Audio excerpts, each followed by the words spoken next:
Okay, so my dad is telling me that he's discovered the ultimate way to build a new computer that's really powerful without it actually making sound and without it necessarily being water cooled. He's going to kind of take us through the components and the specs of it.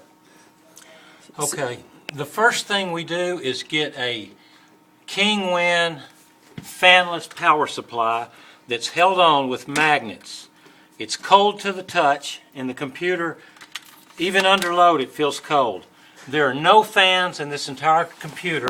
It's got a new i7 2600 8-core processor, and we have this really big CPU fan running on the lowest setting. It's completely inaudible unless you put your ear right next to it. Let's get a shot of that. But there are no other fans in the computer, and you can look up in the back here where the power supply has come out.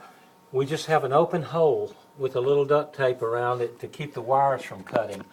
And so there is no case fans in this computer, and the hard drive in it is an SSD drive. You can see down here barely. It's like a 120 gig SSD drive. It's completely cold to the touch.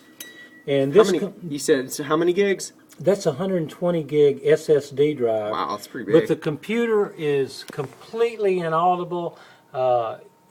Water cooling is totally unnecessary, and it's been idling at 11 to 12 to 20 Celsius, so it's running very, very cool. Yeah, you can hear even with the camera right up in there. It's just like you can barely hear. I mean, actually, you really can't hear anything at all. When you close the case, it's completely silent. I'm running a Microatx gigabyte board, and the front of the case, you can see through there.